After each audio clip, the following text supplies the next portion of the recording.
우리에게 주시는 하나님 말씀은 신약 성경 249쪽 로마서 8장 1절에서 11절입니다. 로마서 8장 1절에서 11절입니다.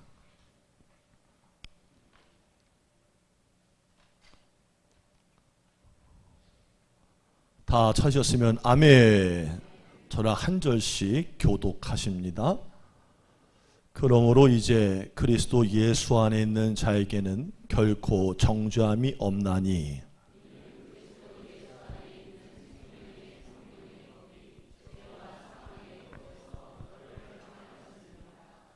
율법이 육신으로 말미암아 연약하여 할 수 없는 그것을 하나님은 하시나니 곧 죄로 말미암아 자기 아들을 죄 있는 육신의 모양으로 보내어 육신의 죄를 정하사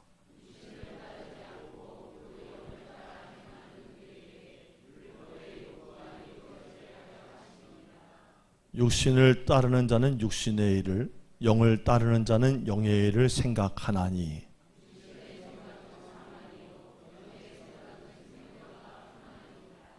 육신의 생각은 하나님과 원수가 되나니 이는 하나님의 법에 굴복하지 아니할 뿐 아니라 할 수도 없습니다.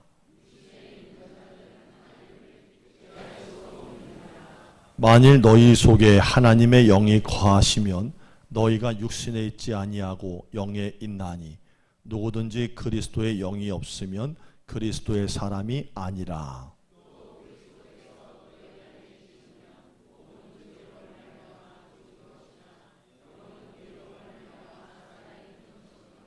함께 읽습니다. 예수를 죽은 자 가운데서 살리신 이의 영이 너희 안에 거하시면 그리스도 예수를 죽은 자 가운데서 살리신 이가 너희 안에 거하시는 그의 명으로 말미암아 너희 죽을 몸도 살리시리라. 아멘. 자, 전우자로 반갑게 인사합시다. 하나님이 우리와 함께 하십니다. 고기 산다라면 또 얼마나 쫄은지 몰라요. 또 봤던 거 또 보고 갔던 거 또 보고.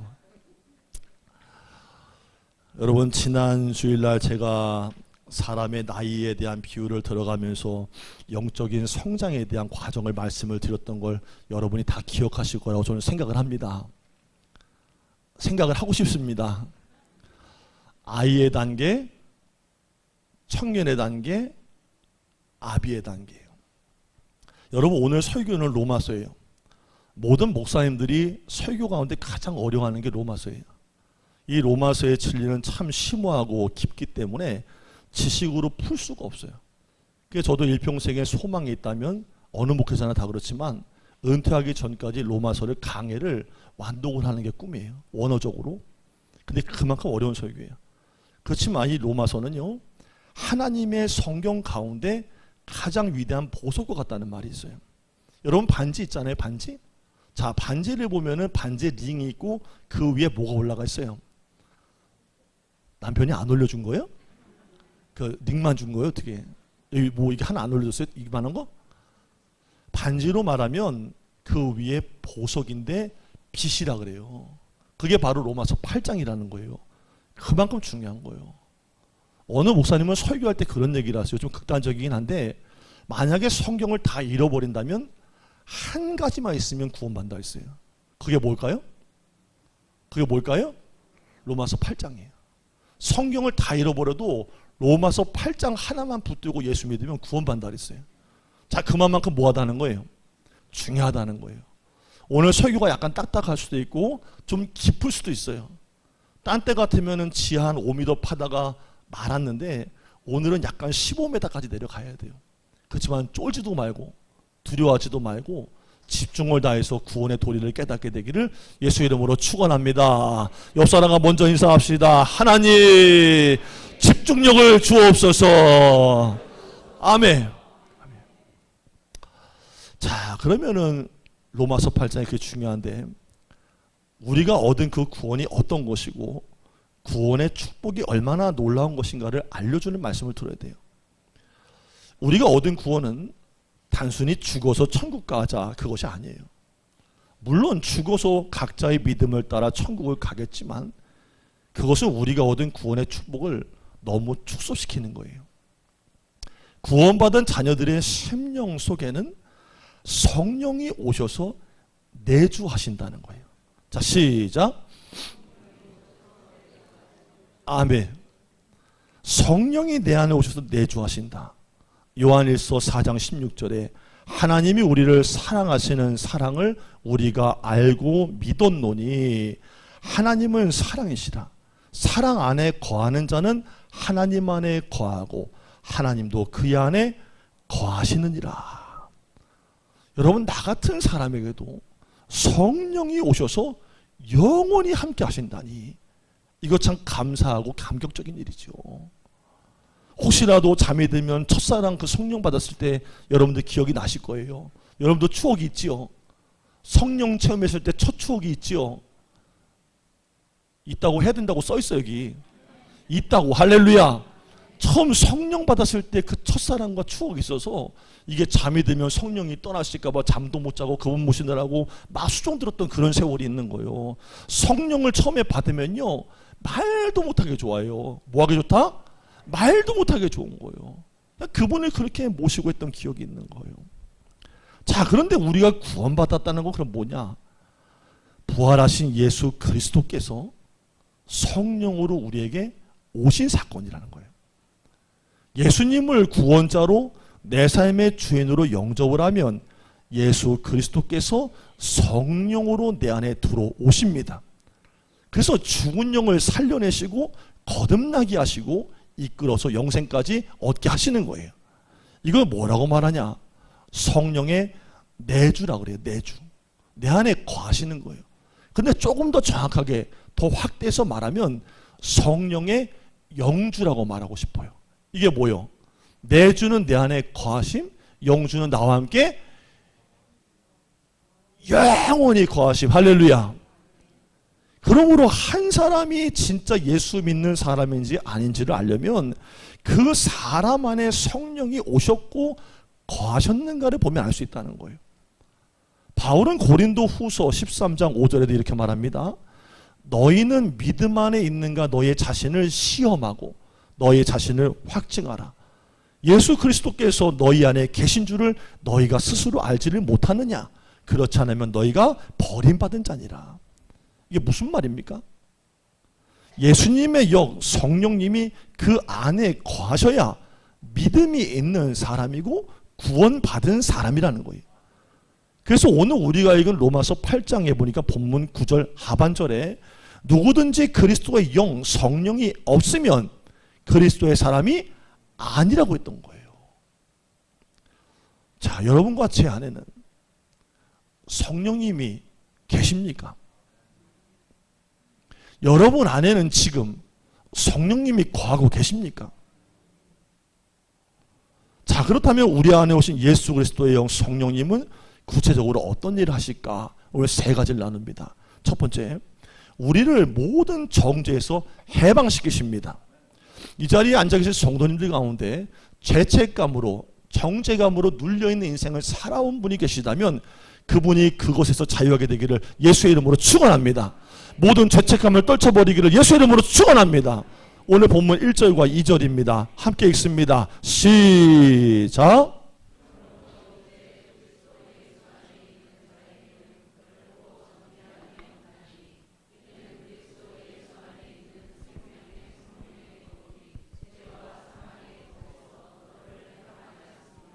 아멘. 자, 여러분이 처음 읽으신 말씀에 그러므로라는 접속사가 나와요.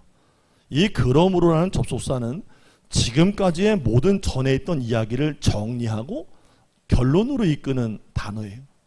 지금까지 바울은 1장에서 7장까지의 인간의 죄와 그 죄에서 구원받은 길, 곧 믿음으로 의롭다 하심을 받는 것이 어떤 것이냐는 것을 쫙 7장까지 설명을 해왔어요. 로마서 3장 24절에 보니까 그리스도 예수 안에 있는 속량으로 말미암아, 함께 합시다. 나는 속량되었습니다.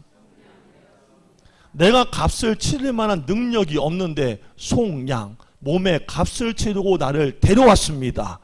그 은혜로 말미암아 값없이 나는 의롭다함을 얻은 자가 되었습니다.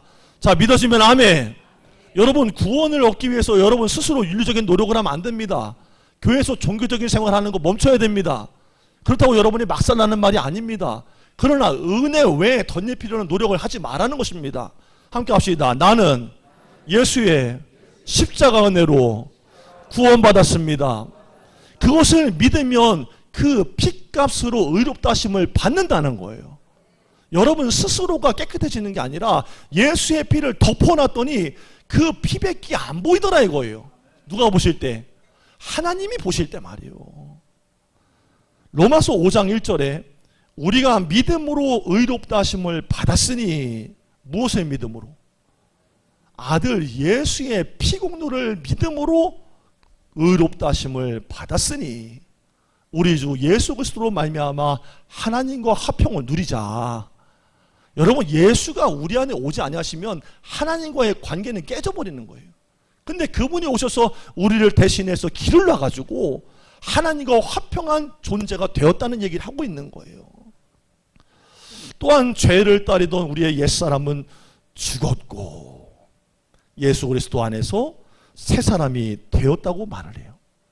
물론 우리가 이 말씀을 들을 때에 믿어지기도 하고 그렇게 믿고 싶기도 하지만 때로는 내 안에 올라가는 스물스물 진물이 있어요. 사도 바울의 고백 같은 거 아니겠어요? 나는 여전히 사느라고 죄짓고 내 안에 더러움과 이중적인 것이 있으므로 오호라 나는 공고한 자로라 탄식을 합니다. 여러분, 목사님은 그런 고백이 없겠어요?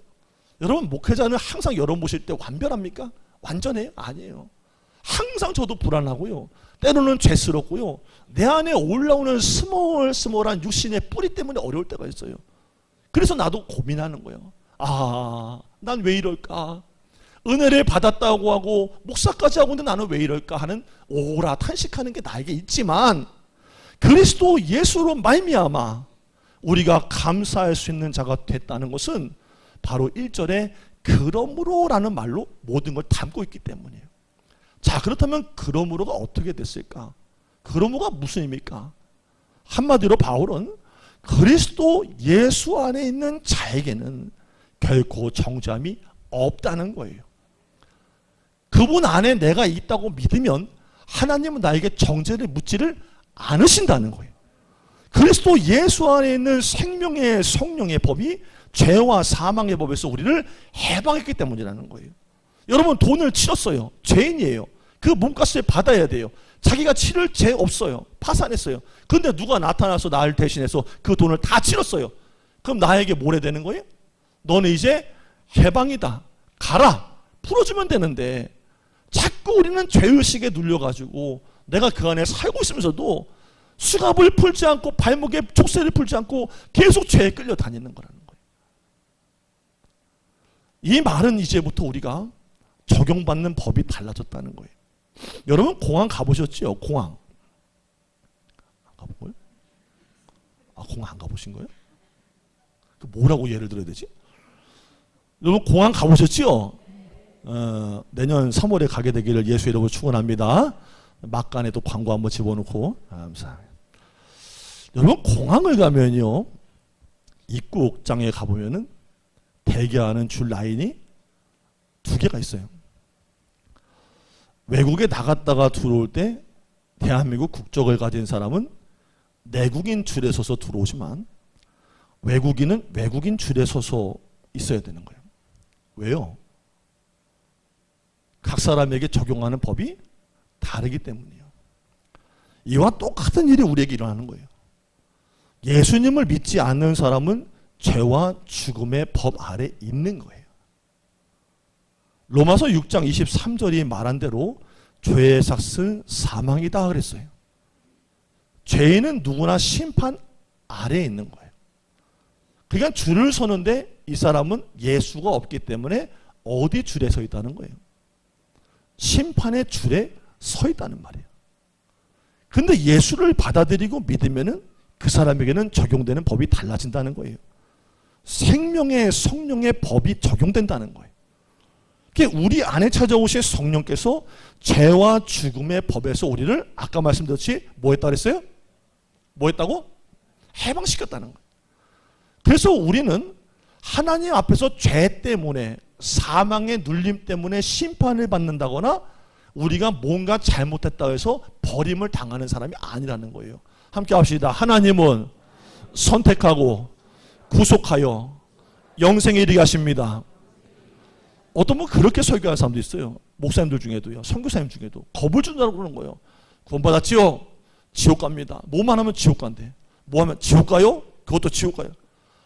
아니 그거 어떻게 조바심 나서 어떻게 살아? 여러분 아버지가 안정감이 있어야 돼요? 안정감이 있어야 돼요? 아버지가 뭐 할 때마다 계속 지적질하고 너는 잘못된 놈이야 버릴 놈이야 그러면 여러분 마음이 어때요?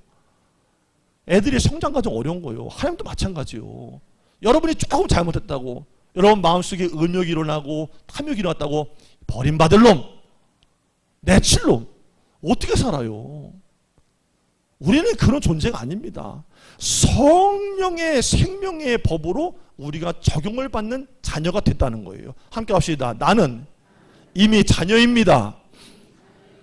그래서 우리는 그분의 백성과 자녀가 되는 줄에 서 있기 때문에 우리는 그런 정죄함 따위가 우리를 자꾸 참소하고 우리를 정죄시키는 말을 할 수가 없다는 거예요. 가끔 가다가 살면서 내 안에 죄가 막 떠올라서요 마음이 무거워지고 어두워지고 나 같은 게 천국에 갈라나? 벼락 맞아 죽는 거 아니야? 이런 생각하는 분 있다면 오늘 깨달으시기 바래요. 그런 거 없어요. 할렐루야. 세상에 이것보다 더한 행복이 어디 있어요? 내가 예수 안에 있으면 결코 정죄함이 없다. 여기 써 있는데 와우 할렐루야. 여러분 나는 감동적으로 설교를 준비한 거예요. 어제까지 마무리를 수도 없이 막 밑줄을 쳐가면서 또 치고 있다는 거예요. 왜? 와우 할렐루야. 나만큼 안 왔. 답답하네 이거. 옆 사람과 인사합시다. 나에게는 정죄함이 없답니다. 죄책감 갖지 마세요. 마귀가 자꾸 참소하면 그래요. 저리 가라 있어요. 가라 있으기야. 그렇다면 성령께서 어떻게 우리를 죄와 사망의 법에서 해방하셨을까? 이거 한번 예를 들어 볼게요. 죄수가 있어요. 죄수를 석방시키려면은 판사가 석방서를 써가지고 정식으로 줘야 돼요. 그래야만 교도소장이 가서 그것을 가지고 판결해서 그 옥문을 열어주는 거예요. 제 생각에는 예수님의 십자가의 사건이 마치 하나님이 써주신 석방서와 같다고 생각해요. 그리고 우리 안에 찾아오신 성령님은 교도소 소장처럼 이 석방서를 가지고 근거로 해서 죄와 사망에 있던 모든 인생의 옥문을 열어젖히고 그 사람을 해방시켜 주신다는 거예요.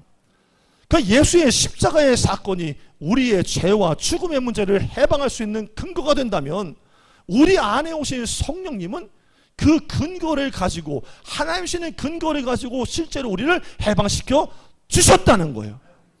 그래서 우리 안에 있는 모든 정죄감과 죄책감과 실수 때문에 오는 모든 더러운 감정들은 이것을 몰아내도록 성령께서 오늘도 역사하여 주십니다. 여러분 안에 성령이 계시다면 몰아내 주시는 거예요. 물론 여기에는요 시간의 간격이 있어요. 예수님의 십자가 사건은 2000년 전에 일어난 사건이고 우리가 예수님을 구원자로 믿고 그리고 영접한 것은 지금 현재적인 사건이에요. 그런데 우리 안에 오신 성령께서 2000년 전의 사건을 지금 내 안에 일어나는 사건이 되게 하셨다는 거예요. 자, 시간의 간격은 분명히 있어요. 틀림없는 사건이에요. 혹시 여러분 가운데 그런 생각하는 분도 있어요. 아니 2000년 전에 예수님이 죽으신 십자가 그 예수님이 나랑 무슨 상관이 있을까? 예수의 부활이 나랑 무슨 상관이 있을까라고 묻는다는 거예요. 근데 분명히 아십시오.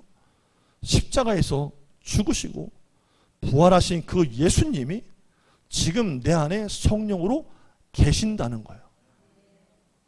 자, 이게 첫 번째 구원받은 성도의 삶이에요.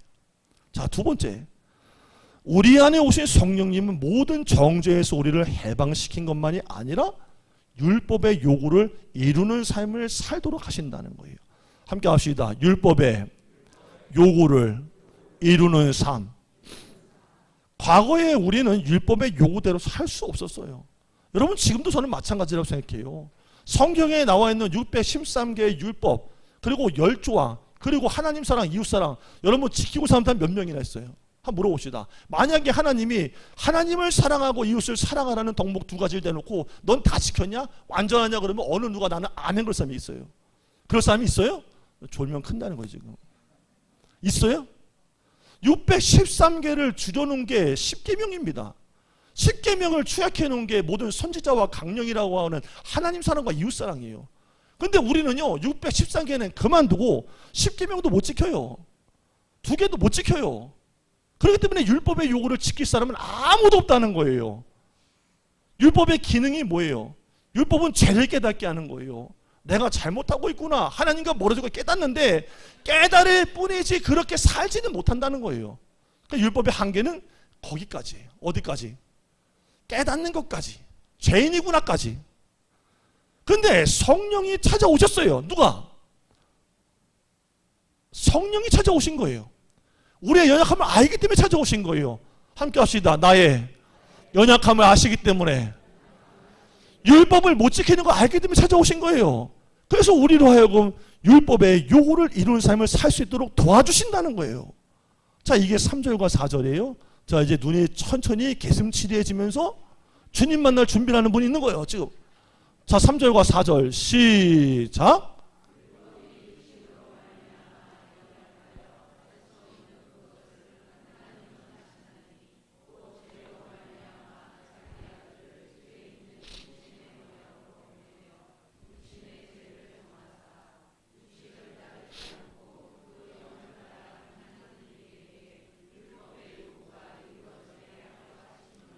아멘. 그 영을 따라 행하는, 성령을 따라 행하는 나에게, 율법의 완전함을 지키지 못하는 나에게 그 요구가 이루어지게 하려 한다. 여러분 아시다시피 율법은요 하나님 주신 법이에요. 지켜야 되는 건 맞아요. 하나님이 우리가 율법을 잘 지키면서 거룩하게 살기를 원하셨기 때문에 줬다는 거예요. 그러나 우리는 못 지켜요. 못 지켜요. 알면서도 안 돼요. 여러분도 뭔지 아시잖아요. 여러분들이 하나님과의 관계에서 어떻게 사는 걸 몰라서 못합니까? 안 되잖아요. 하나를 지키면 2개를 범하고, 2개를 지키면 10개를 범하는 게 우리의 약함, 한계 있는 모습이에요. 이게 인간의 실존인 거예요. 그러나 성령님이 우리 안에 오셔서 내주하시면서 달라졌어요. 우리 안에 오신 성령님은 우리의 마음과 생각을 하나님과 일치하도록 이끌어 가신다는 거예요. 어떻게 하면 하나님 기쁘게 할까? 어떻게 하면 하나님 뜻이 맞는 걸까? 어떻게 해야 그분을 따라 사는 걸까? 순종하도록 만들어준다는 거예요. 그러니까 내 안에 계신 성령님이 하나님을 생각하게 하고 성령의 이끄시는 대로 따르도록 만드는데, 거기에 내가 올라타기만 하면 우리 힘으로 할 수 없었던 율법의 모든 요구, 죄짓지 않고 살아야 된다, 뭐하지 말아라, 무엇이 하나님 기뻐하신다, 이것들을 하나하며 이루며 살 수 있도록 이미 만들어 내신다는 거예요. 여러분 바울은 여기서요 육신을 따라 사는 삶과 성령을 따라 사는 삶을 비교하고 있어요. 5절에서 8절 말씀인데 너무 길어요. 근데 제가 설교할게요. 읽지 않고 아까 읽었으니까. 육신을 따르는 자는 육신의 일을 생각하고 성령을 따르는 자는 하나님을 기쁘시게 할 일을 생각한다. 중요한 것은 육신에 속한 생각은 결국에 죽음으로 이끌지만 성령이 주시는 생각은 우리의 모든 삶을 결국에는 생명과 평안으로 이끄신다는 사실이에요. 자, 그렇기 때문에 육신을 따르는 사람은 거기를 벗어나지를 못하면 결코 생명과 평안을 맛볼 수가 없어요. 여러분 육체를 따라 사는 사람들의 공통된 특징 중에 하나가 뭐냐면 늘 마음이 불안합니다.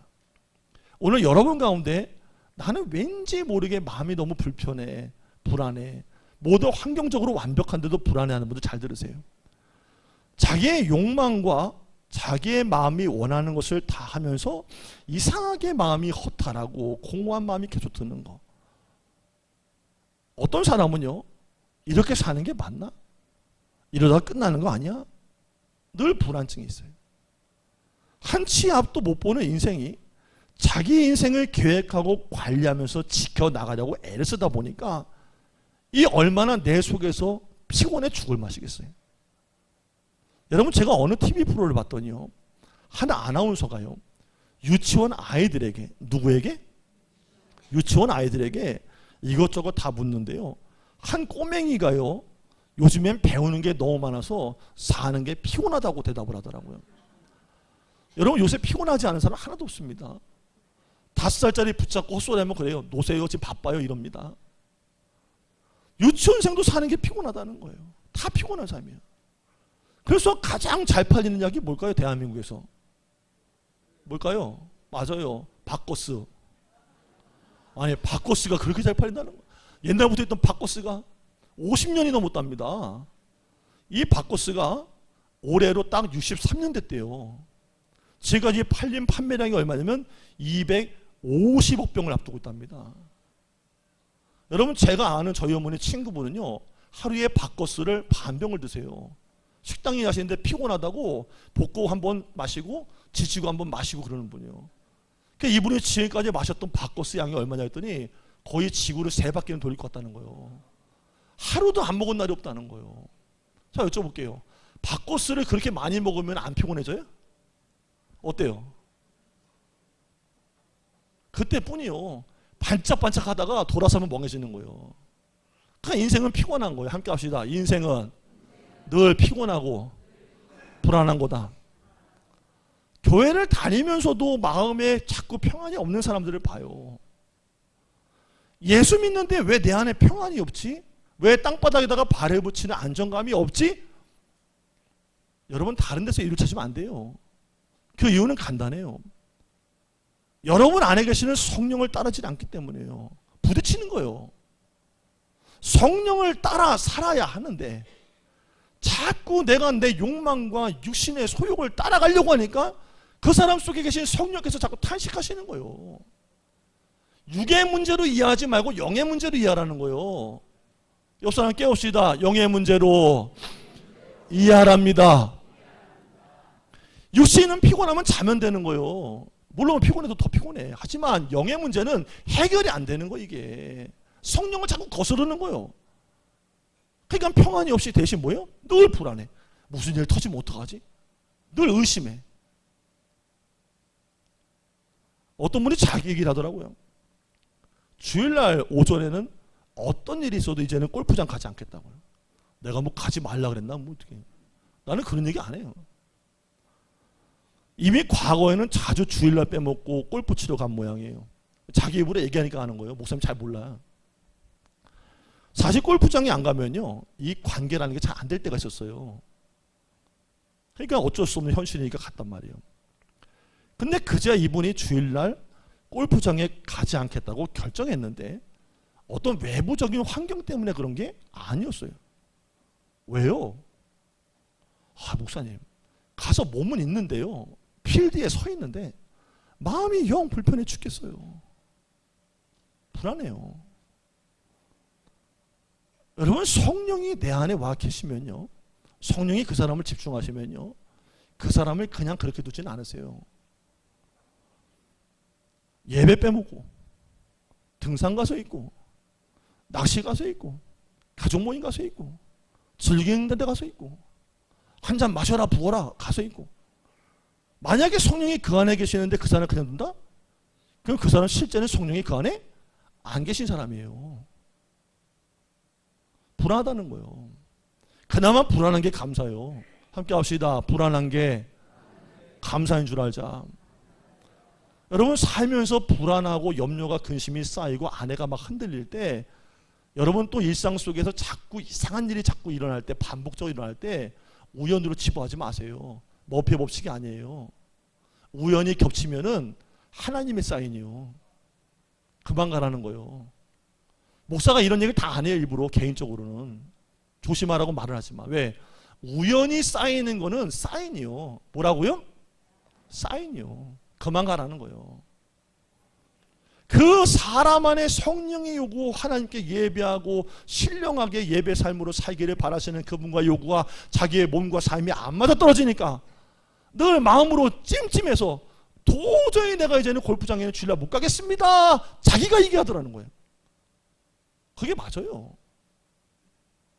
성령님을 거스르는 사람에게는 절대 평안이 없습니다.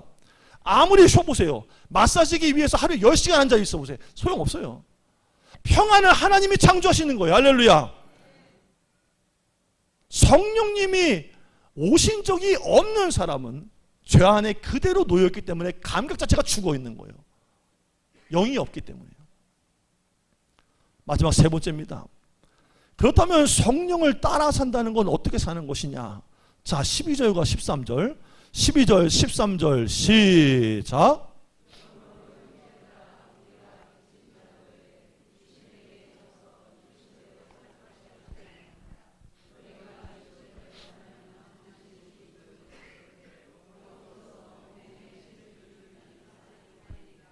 아멘.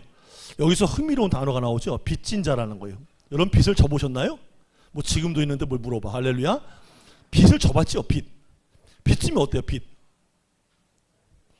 와, 말도 못하지. 마음이 힘든 거예요. 내 빚이 아니라 이게요, 교회 빚만 있어도 마음이 되게 무겁습니다.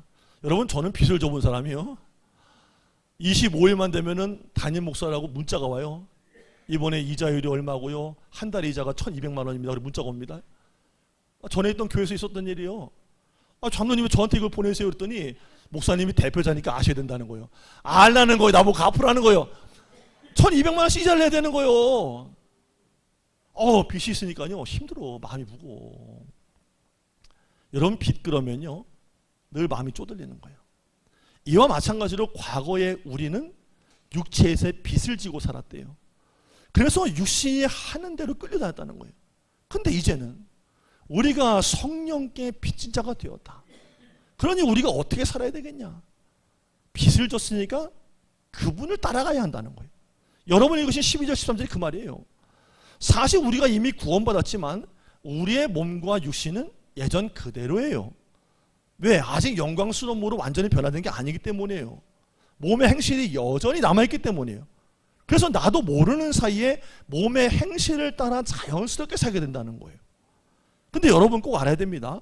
우리에게는 죽을 몸만 있는 것이 아니라 성령님, 예수를 죽은 데 가운데서 살려내신 이의 영이 우리 안에 오셔서 지금 우리와 함께하고 계신다는 거예요.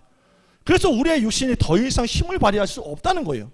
그러므로 이제 우리의 성령, 영으로, 능력으로 해야 되는 것이 있는데 바로 그것이 몸의 행실을 죽여야 한다는 거예요. 함께 합시다. 몸의 행실을 죽이자. 여러분, 내가 아무리 하나님께 의탁하고 성령을 의지한다고 해도 자기가 하던 길이 있어요. 몸을 따라 하다 악한 행동이 있다는 거예요. 제가 영어는 잘 못하지만, 영어가 객지 나와서 고생할까 봐 못하지만 한번 들려드릴게요. 들어보시오. The misdeed of the body. 몸이 하는 악한 행동, 범죄, 비행, 그것을 죽여라. 뭐하라? 죽여라. 막 입에다가 욕을 달고 다녀. 내가 교회를 다니는 집사인데 잡사요. 자, 그러면 어떻게 되는 거예요? 그냥 하던 대로 해야 되는 거예요? 몸의 행실이잖아. 어떻게 돼요? 어떻게 되는 거예요? 죽이나잖아요. 끊어버리잖아요. 욕을 좀 줄여보는 거예요. 함께 합시다. 욕도 줄여보자. 여러분, 저 보실 때 욕을 잘하게 생겼어요? 아니게 생겼어요? 여러분, 제가 날 잡아가지고 둘이 앉아놓고 욕하잖아요? 여러분, 쓰러져요. 쓰러져. 뒤로 자빠져요. 목사가 아니었구만. 욕 겁나 잘해요. 왜? 그런 세계에 있었기 때문에.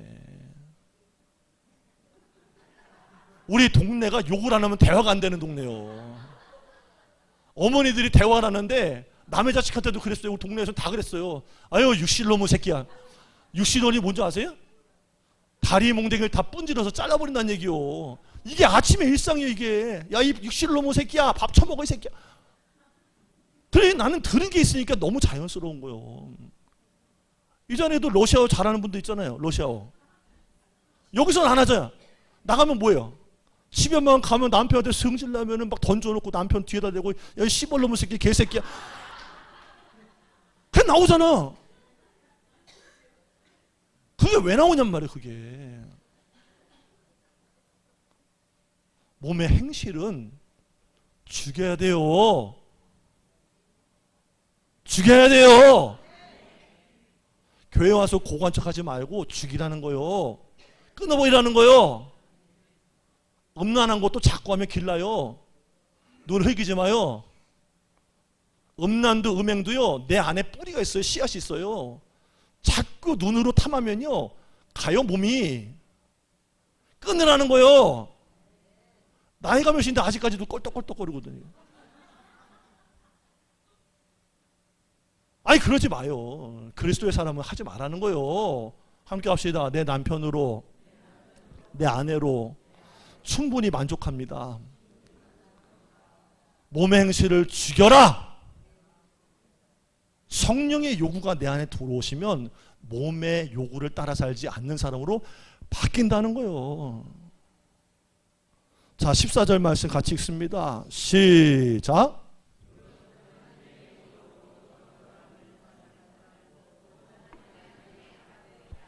아멘. 여러분과 저는 하나님의 영으로 인도받는 아들과 딸입니다. 우리가 인도함 받는다는 말을 헬라어로 보면 아곤타이, 강제로 끌고 간다는 거예요.